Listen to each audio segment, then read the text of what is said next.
Ile maneno ya kutishiwa ambao wale ambao tumekuwa mstari wa mbele kusema kwamba hatutabomolewa sababu kuna vijana walikuwa wanatumwa kuja, tunaambiwa tutakuwa abducted.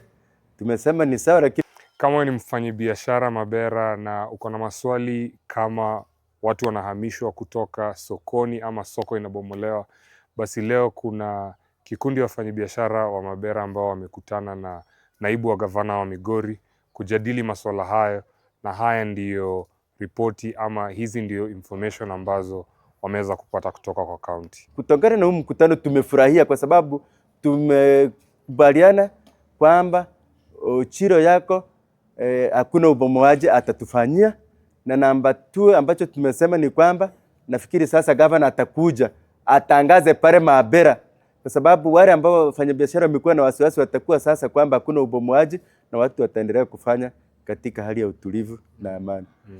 Hiyo nafasi ambayo ilikuwa imepeana haikutosha. Sasa mbunge wa Kuria West Honorable Mathias Nyamabe Robi akawa anatembea ana identify sehemu kwamba hawa watu watabomolewa.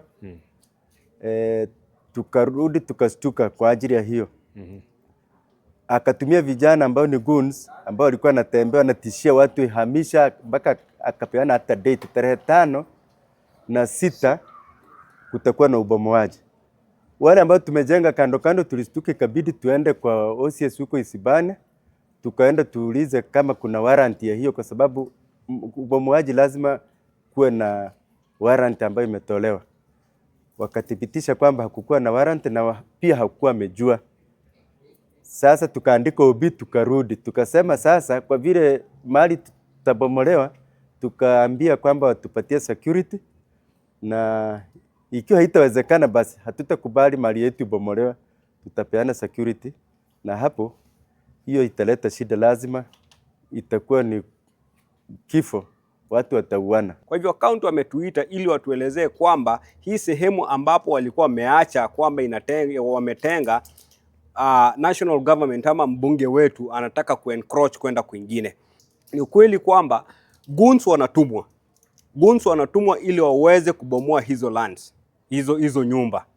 Kuna jambo lingine ambalo mimi nililiona, ile space ya Mabera market ile ambavyo kuna vibanda ambavyo county ilikuwa imejenga. Tunaambiwa kwamba si county ilibomoa, ni vijana walitumwa na kubomoa ile sehemu. Kwa habari zingine kama hizo na zinginezo, ungana nasi katika mitandao yetu ya kijamii ya YouTube, Facebook, TikTok @Mashinani TV. Mimi ni Bisaka Chacha.